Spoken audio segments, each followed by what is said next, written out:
ശ്രീ ജയചന്ദ്രൻ, തൃശ്ശൂരിൽ 8 കമ്മിറ്റികളാണ് പിരിച്ചുവിട്ടത്. CSR fund വഴി Lali Vincent അടക്കമുള്ളവർ മുൻകൂർ ജാമ്യാപേക്ഷയൊക്കെ തേടിയിട്ടുണ്ട്, പ്രതിയായിരിക്കുന്നു. ആദ്യം നമുക്ക് ഈ തൃശ്ശൂരിലെ വയനാട് പുനരധിവാസത്തിനായി ശേഖരിച്ച പണമാണ് ഇങ്ങനെ കവർന്നു പോയത്, അല്ലെങ്കിൽ മോഷ്ടിക്കപ്പെടുന്നത്. എന്താണത്? അതൊരു പൊതുപ്രശ്നം കൂടിയല്ലേ?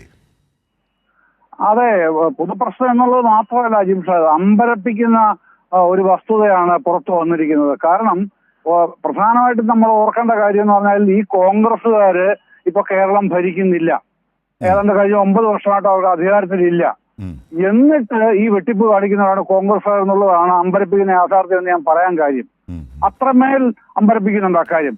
അപ്പോ ഇവർക്ക് ഭരണം കിട്ടിയിരുന്നെങ്കിലോ, കേരളം ഒരു മുച്ചൂടും മുറിക്കുന്ന ഇതിനകം തന്നെ എന്നുള്ളത് എത്രമേൽ യാഥാർത്ഥ്യത്തോടുകൂടി തെളിയുകയാണ് ഇത്തരം കേസുകളിലൂടെ എന്നുള്ളതാണ് നമ്മൾ ആലോചിക്കേണ്ടത്. ജനങ്ങൾ മനസ്സിലാക്കേണ്ട കാര്യവും അതാണ്.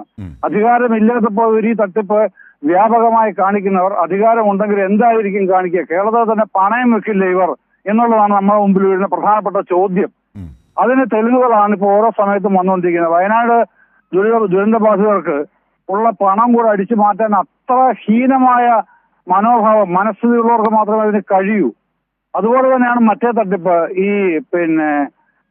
പകുതി വിലക്കുള്ള സാധനങ്ങളുടെ തട്ടിപ്പ്. അതിനകത്ത് രാവിലെ വേറൊരു ചാനലിൽ ഈ പറയുന്ന ലേഡി, അവര് ആലപ്പുഴയിൽ നിയമസഭാ സ്ഥാനാർത്ഥിയായിട്ട് നമ്മുടെ ഐസക്കിനെതിരെ മത്സരിച്ച കാര്യമൊക്കെ ഓർക്കുന്നുണ്ടാവുമല്ലോ.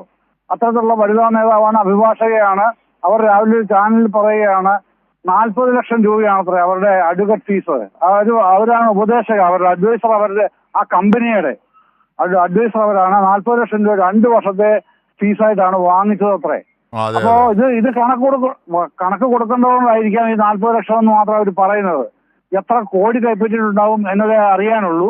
അത് പോലീസ് അന്വേഷിക്കും, കണ്ടുപിടിക്കും, ക്രൈംബ്രാഞ്ചിലേക്ക് കേസ് പോവുക തന്നെ വേണം. അത് അവർ നിൽക്കട്ടെ, അതങ്ങനെ പൊയ്ക്കോട്ടെ. പക്ഷെ മറ്റേതാണ് പ്രധാനപ്പെട്ട കാര്യം. ഈ ദുരമൂത്ത കോൺഗ്രസ്സുകാർ, നമ്മളൊരു നാടൻ ചൊല്ലുണ്ടല്ലോ, ആർത്തി മൂത്ത് പ്രാന്തായി എന്ന് പറഞ്ഞ നമുക്ക്. അങ്ങനെ അധികാരം കിട്ടാത്ത ആർത്തി മൂത്ത് കൈ കിട്ടുന്നത് എന്തും കട്ടു തിന്നുന്ന ഒരു പ്രാന്തിലേക്ക് മാറിക്കൊണ്ടിരിക്കുകയാണ് ഈ കോൺഗ്രസ്സുകാർ എന്നുള്ളത് കൊണ്ടാണ് DCC പ്രസിഡന്റിന് 8 കമ്മിറ്റികൾ അല്ല 10 കമ്മിറ്റികൾ പിരിച്ചുവിടേണ്ടി വരുന്ന അവസ്ഥ ഉണ്ടായിട്ടുള്ളത്. അത് കേരളത്തിന് മുമ്പിൽ നിൽക്കുകയാണ്. അതാണ് ഞാൻ പറഞ്ഞത്, എത്രമേൽ വൃത്തികെട്ട ഹീനമായ മനസ്ഥിതിക്കാരാണ് ഇവർ എന്നുള്ളത് ദിവസം തോറും അനുനിമിഷം തെളിയിച്ചുകൊണ്ടിരിക്കുകയാണ്.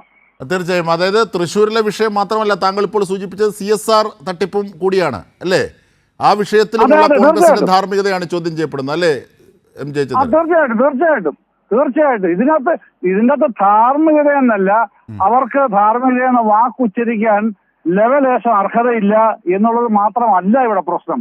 ഇത്തരം ഒരു കക്ഷി കേരളത്തിന്റെ രാഷ്ട്രീയ പരിസരത്ത് പോലും ഈ ഇത്ര വൃത്തികെട്ട രാഷ്ട്രീയ പ്രവർത്തനത്തിന്റെ ലക്ഷ്യങ്ങളുമായി നടക്കുന്നവരെ അടുപ്പിച്ചുകൂടാ എന്നുള്ളത് ജനങ്ങൾ തീർച്ചയായും. ജയചന്ദ്രൻ, വളരെ നന്ദി ഈ ഘട്ടത്തിൽ ഞങ്ങളോട് സഹകരിച്ചത്. അതായത് രാഷ്ട്രീയത്തിന്റെ ഭരണ പരിസരങ്ങളിൽ പോലും അടുപ്പിക്കാനാകാത്ത വിധം കോൺഗ്രസ് ആഭ്യന്തരമായുള്ള മോഷണങ്ങൾ മാത്രമല്ല പല വിധത്തിലുമുള്ള ക്രൈമുകളിൽ കോൺഗ്രസ് നേതാക്കന്മാരുടെ പങ്ക് ബോധ്യമാകുന്നു. ഈ അവസരത്തിൽ ധാർമ്മികത നഷ്ടപ്പെട്ടു കോൺഗ്രസിനെന്നാണ് എം ജയചന്ദ്രൻ നിരീക്ഷിച്ചത്.